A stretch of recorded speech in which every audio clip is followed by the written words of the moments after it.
Direct ভিডিওর main পয়েন্টে আসি। দেখুন, আপনি কি জানেন যে আপনার যে ব্যক্তিগত ফোন নাম্বার কোন কোন থার্ড পার্টি অ্যাপের কাছে আছে? তার লিস্ট আপনি যদি জানতে চান ভিডিওর সাথে থাকুন। সেই সাথে সাথে এই যে থার্ড পার্টি অ্যাপগুলো পাচ্ছে বা ভবিষ্যতে হয়তো আপনার নাম্বার কোনোভাবে তাদের কাছে পৌঁছবে, এই কাজটা কারা করছে, অর্থাৎ কাদের দ্বারা এটা হচ্ছে সেটা আইডেন্টিফাই করা যাবে এবং সেগুলোকে বন্ধ করা যাবে, যাতে করে আমরা সেফ থাকব। তো ডাইরেক্ট চলুন শুরু করি, পুরো বিষয়টা দেখে নিই, বুঝে নিই। তো আপনি কি করবেন, আপনার ফোনের যে সেটিং রয়েছে সেই সেটিংয়ের এখানে আসবেন। যদি আপনার ফোনে এরকমভাবে না থাকে, ডাইরেক্ট আপনি খুঁজে বার করুন যে আপনার ফোনের সেটিং কোথায় রয়েছে। তো এখানে সেটিংয়ের এখানে ক্লিক করলাম। ক্লিক করার পর স্ক্রল করতে করতে নিচের দিকে আসলাম। 2-3 রকম অপশান আমি দেখাবো যেগুলো থেকে এই কাজটা হচ্ছে। তো প্রথম হচ্ছে আপনার ফোনের যে গুগল রয়েছে সেই গুগলের ভেতর প্রবেশ করবেন এবং অল সার্ভিসের এখানে আসবেন। অল সার্ভিসের এখানে এসে স্ক্রল করতে করতে নিচের দিকে আসবেন। নিচের দিকে এসে এখানে দেখুন লেখা আছে যে ফোন নাম্বার শেয়ারিং, এই জায়গাটা দেখুন। তো এখানে যখন আপনি ক্লিক করবেন, দেখুন বাই ডিফল্ট এটা অন থাকলে এটাকে অফ করে দিন। কি হচ্ছে, যখন কোনো থার্ড পার্টি কোনো অ্যাপ আর গুগলের কাছে বলছে যে আমার ফোন নাম্বারটা দরকার, তো সঙ্গে সঙ্গে গুগল কি করবে, ফোন নাম্বার শো করেই দেবে। এই শো করানো বিষয়টাই তো খারাপ। আপনার কোনো দরকার নেই, এটাকে অফ করে রাখুন। সেই সাথে সাথে আপনি কি করবেন, এখানে আপনার যে ক্রোম ব্রাউজার রয়েছে, ক্রোম ব্রাউজারটা ওপেন করবেন। ওপেন করে উপরে দেখুন 3 ডট পয়েন্ট পাবেন, এই 3 ডট পয়েন্টের এখানে ক্লিক করবেন এবং এখানে দেখুন নিচে রয়েছে সেটিং, এই সেটিংয়ের এখানে আসবেন।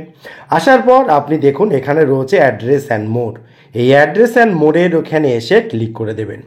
এই জায়গাটায়ও যদি বাই ডিফল্ট অন থাকে এটা মারাত্মক, কারণ এখানে যদি আপনার কোনো গুরুত্বপূর্ণ অ্যাকাউন্ট থাকে বা আপনি গুগলে আপনার যে অ্যাড্রেস সেগুলো লিখে থাকেন, তাহলে বা লিখে রাখেন, আপনার কোনো চ্যানেল থাকে বা এক্সেট্রা, যাই হোক না কেন, এখানে দেখবেন সব কিছু শো করিয়ে দেবে। ঠিক আছে, অলরেডি। এবং যখন আপনি এই অ্যাকাউন্ট দিয়ে, এই জিমেল দিয়ে কোনো কিছু লগ ইন করছেন বা কোনো অ্যাপ যদি গুগলের ক্রোমের কাছে চায়, তো ক্রোম সেটাকে শো করিয়ে দেবে। এবং এটা খুবই মারাত্মক, কারণ কোনো কারণে আপনার ফোনটা হারিয়ে যেতে পারে, চুরি হতে পারে বা অন্য কেউ খারাপভাবে ইউজ করতে পারে এবং আপনি কোনোভাবেই কাউকেই পারমিশন দিতে পারেন না, এটা বাজে জিনিস।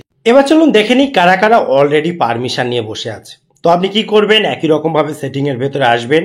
আসার পর উপরটায় আপনি সার্চ করে দেবেন যে পারমিশন লিখে বা পারমিশন ম্যানেজার, যেটাই হোক না কেন, সার্চ করলে এরকম পারমিশনের অপশান চলে আসবে। পারমিশন ম্যানেজারের ভেতরে যাবেন। যাবার পর এখানে দেখুন পারমিশন ম্যানেজার বলে আর একটা পপ আপ আসবে, তার ভেতরে যাবেন।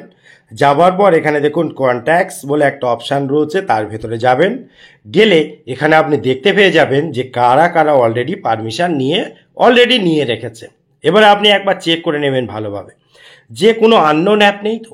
আর যদি চেনা জানা কোনো অ্যাপও থাকে, সেই অ্যাপগুলোর ক্ষেত্রে আপনার এই ফোন নাম্বার কম্পালসারি দরকারি কি? যদি না দরকার থাকে বা আপনার মনে হয় আপনি তাকে পারমিশন দেবেন না, যেমন আমার মনে হচ্ছে ক্যালেন্ডারের কোনো দরকার নেই, আপনার ফোন নাম্বার নিয়ে ক্যালেন্ডার কী বা করবে, তো এটাকে আপনি ডন্ট অ্যালাউ এনিওয়ে এটা আপনি করে দিলেন। করে দিয়ে এখান থেকে বেরিয়ে আসুন। টোটাল ইনফরমেশান কেমন লাগলো অবশ্যই কমেন্ট করতে ভুলবেন না। আবার দেখা হবে পরবর্তী ভিডিওতে। ততক্ষণ ভালো থাকুন, সুস্থ থাকুন, বাই বাই।